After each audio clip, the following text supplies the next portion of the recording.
Yo fui profesor de la Universidad de Antioquia unos 6 o 7 años. En la Universidad de Antioquia estudié ingeniería civil, maestría en ingeniería, doctorado en ingeniería ambiental.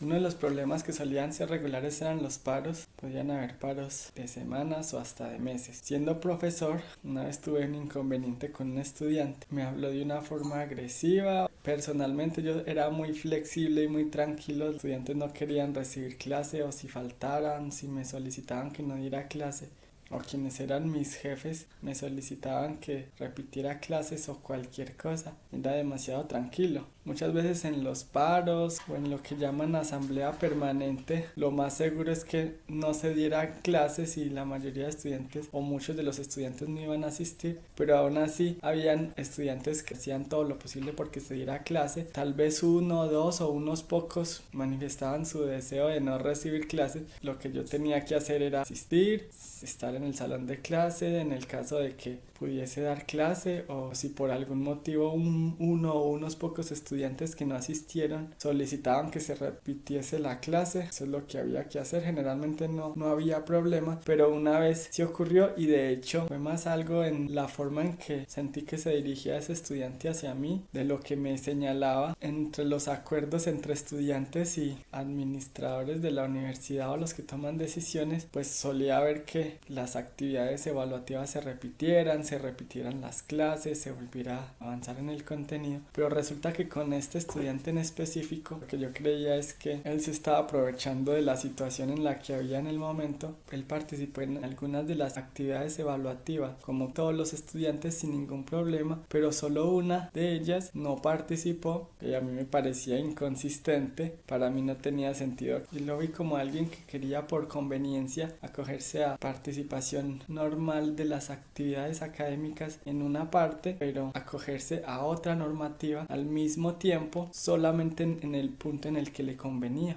Hoy en mi reflexión bíblica voy a hablar sobre la ley. Tengo un amigo con el que muchas veces hemos dialogado sobre el tema. Siempre me parece muy importante presentar la parte bíblica y él me pidió que le explicara la verdad sobre la ley, así lo dijo. Lo que voy a hacer es lo que Dios nos ha revelado, su palabra, hablar sobre esto. Adán y Eva conocían la ley de Dios, sus preceptos estaban escritos en su corazón. Cuando el hombre pecó, la ley no cambió, pero se estableció un sistema para traerlo de vuelta a la obediencia. Se prometió un Salvador y las ofrendas de sacrificio se establecieron apuntando a la muerte de Cristo como la gran ofrenda de pecado. El sacrificio de estos animalitos mantendría en la mente de la raza caída en pecado que la penalidad de la desobediencia es la muerte. A la primera ley la han llamado ley moral. Es la ley cuyos principios Dios expresó al hombre en 10 mandamientos. Esta fue pronunciada por Dios desde el Sinaí y fue escrita por él mismo en tablas de piedra. El pueblo de Israel la conservaba sagradamente en el arca del pacto. En cambio, la ley ceremonial fue dada específicamente a Moisés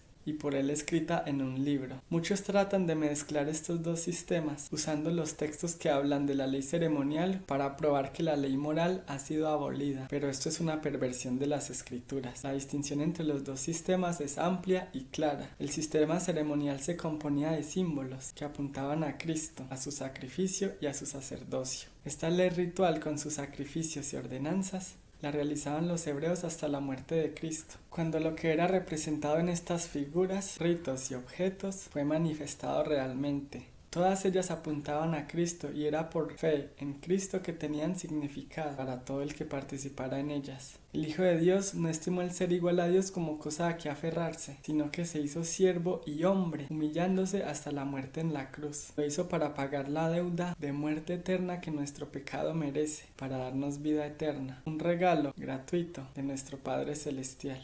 Hasta la muerte del Cordero de Dios que quita el pecado del mundo tenía sentido esta ley ceremonial, y desde entonces cesarían todas las ofrendas del sacrificio. Esa es la ley que Cristo quitó del medio, clavándola en la cruz. Pero en cuanto a la ley de los 10 mandamientos, Jesús manifestó expresamente que no vino para abrogar la ley o los profetas. No vino para abrogar, sino para cumplir. Hasta que pasen el cielo y la tierra, ni una jota ni una tilde pasarán de la ley, hasta que todo se haya cumplido. Aquí Jesús especificó tanto las demandas de la ley de Dios como su permanencia. Aquí hay algunos de los textos en los que una referencia a la ley ceremonial ha sido atribuida a la ley de Dios. Pero la ley de Dios no es una sombra de los bienes venideros y los sacrificios que se ofrecían continuamente no son esa ley moral. Realmente hay 9 de los 10 mandamientos que unánimemente suelen considerar vigentes, pero aseguran que acuérdate del día sábado para santificarlo fue clavado en la cruz. Pero eso no presenta consistencia con el resto de las escrituras. Tampoco los cristianos primitivos se referían a la ley de Dios como un yugo que ninguno podría llevar. De la ley de Dios, Nehemías habla como juicios rectos, leyes verdaderas y estatutos y mandamientos buenos. Pablo dice que la ley es santa, el mandamiento santo, justo y bueno. Yo hice una lista de versículos con atributos sobre la ley y los mandamientos en el Salmo 119. La llaman delicia, verdad, justicia, nos da paz, en ellas hay maravillas, entre otras. La Biblia nos dice que los mandamientos de Dios no son una carga, pues este es el amor a Dios, que guardemos sus mandamientos, y sus mandamientos no son gravosos.